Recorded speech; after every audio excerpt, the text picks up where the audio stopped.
गांव के चाउमीन। गांव में चाउमीन का चलन अभी अच्छे से नहीं आया था, लेकिन सुरेश शहर से चाउमीन बनाना सीखकर गांव में ठेला लगाता है।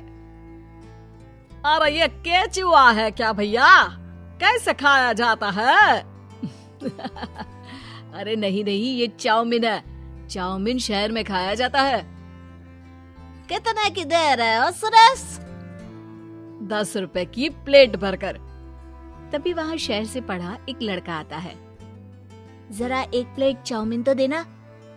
सुरेश उसे चाउमीन देता है। उसे चाउमीन खाता देख गांव वाले भी उससे चाउमीन ले लेते हैं और खाने लगते हैं।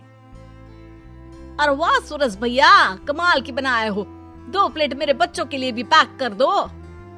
बस फिर क्या था, सुरेश का ठेला लगता है और चाउमीन खरीदने वालों की लाइन लग जाती है। तभी वहाँ से गांव का साहूकार होकर गुजरता है। और ये क्या भीड़ लगी है? लगता है झगड़ा हो गया है गांव में। चलूं मैं अभी तो मजे ले लूं। अरे कहाँ है, इतनी भीड़ लगी है यहाँ? लड़ाई हो गई है क्या? अरे साहूकार साहब, ना कोई लड़ाई ना हुई है। ये तो सुरेश की दुकान है चाउमीन की। हम लोग चाउमीन खाने आए हैं, आप भी खाइए ना। साहूकार चाउमीन खाता है और सुरेश की तरफ देखता है, जो सारे दिन के पैसे गिन रहा होता है। अरे सुरेश, क्या लागत है इस काम की? अरे साहूकार जी, आप अब आए तो ये पूरे 10,000 रुपए ले जाइए, जो पिछले साल शहर जाने से पहले आपसे लिए थे ना।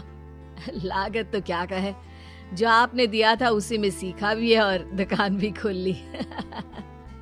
अरे पैसे इतने जल्दी क्या जरूरत थी? कैसे जरूरत नहीं थी साहूकार जी, इतना मोटा ब्याज कहाँ से भरते। साहूकार को अब सुरेश की दुकान को हड़पने की लालच आ जाती है। नाना करते ये सारे दिन में 500 रुपए कमा ही लेता है। अरे गांव में ये ऐसे ही कमाता रहा तो कहीं ब्याज का काम ना शुरू कर दे। अरे भैया, कोई ना कोई जुगाड़ तो करना पड़ेगा। अब साहूकार घर आ जाता है और अपनी बीवी को सारी बात बताता है। हाँ जी, ये तो मैंने भी सुना है कि सुरेश के हाथ की चाउमीन नहीं खाई तो कुछ नहीं खाया। अरे हाँ, सही ही कहते हैं। मैं भी खा कर ही आ रहा हूँ। अरे भाग्यवान है, कितना अच्छा हो ना अगर वो पैसा हम लोगों को मिल जाए। क्यों है? हाँ वो तो है, लेकिन कैसे? हम लोगों को तो चाउमीन बनाना आता ही नहीं है। साहूकार और उसकी बीवी अब रोज चुपके से सुरेश के घर जाते हैं और खिड़की से उसे चाउमीन बनाते देखते। अब क्या था, दोनों को चाउमीन बनाना आ जाता है। फिर एक रोज, और सुरेंद्र, तुझे साहूकारनी ने बुलाया था।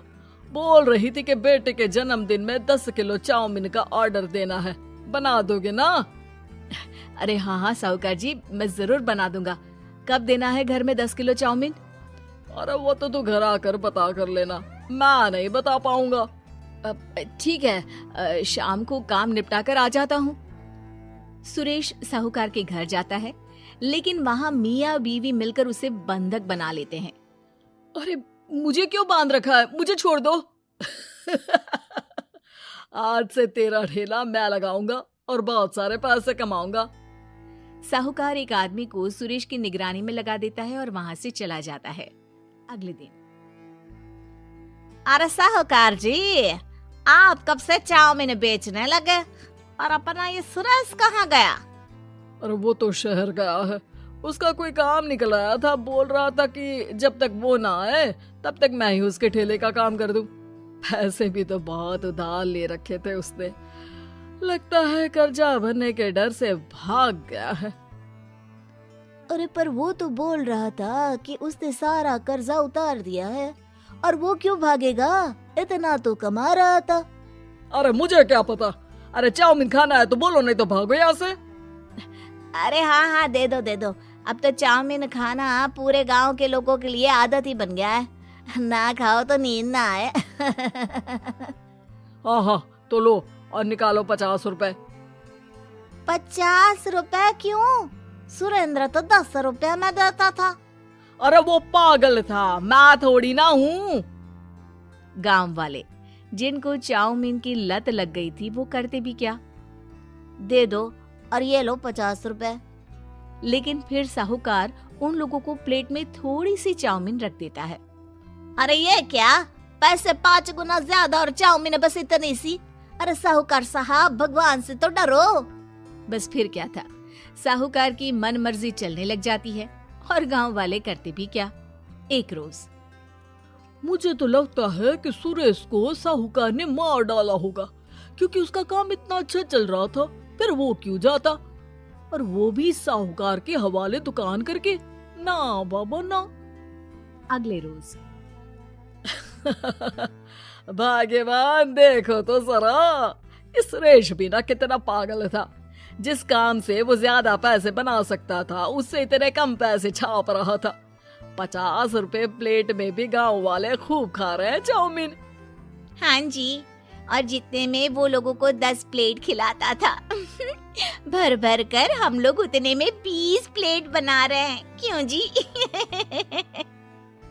वहीं सुरेश रोज भगवान से मांगता कि बस एक बार वो किसी तरह वहां से निकलने में कामयाब हो जाए, लेकिन उसकी हर कोशिश नाकामयाब होती।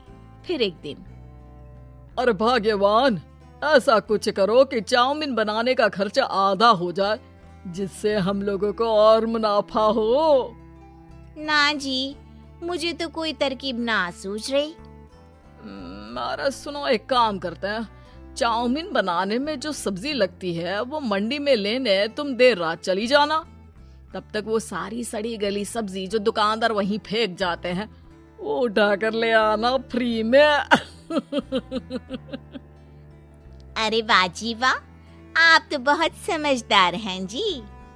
बीवी वैसा ही करती है, लेकिन अब लोग चाउमीन खाते तो मुंह बनाकर। फिर एक बार, अरे राम राम राम, ये पेट में दर्द काहे हो रहा है? आई, आई, आई, आई, आई। हाय रे हाय, मेरा भी पेट दर्द के मारे फटा जा रहा है। सभी को शक हो जाता है कि उन लोगों को चाउमीन खाने से ही ये बीमारी हो गई है। वहीं दूसरी तरफ जो आदमी सुरेश की निगरानी कर रहा था, वो सो रहा होता है और मौका देखकर सुरेश वहां से भाग जाता है। सुरेश गांव वालों के पास जाकर उन्हें सब कुछ बता देता है। बस अब क्या था, साहूकार के घर पुलिस पहुंच जाती है। चलो, तुमने गांव के लोगों को खराब सब्जी वाली चाउमीन खिलाकर बीमार किया और सुरेश को बंधक बनाया। तुम्हें इसीलिए हम गिरफ्तार कर रहे हैं। साहूकार को पुलिस ले जाती है और फिर अगले दिन से सुरेश का ठेला गांव के बाजार में लग जाता है, जहां अब पहले से ज्यादा भीड़ होती है।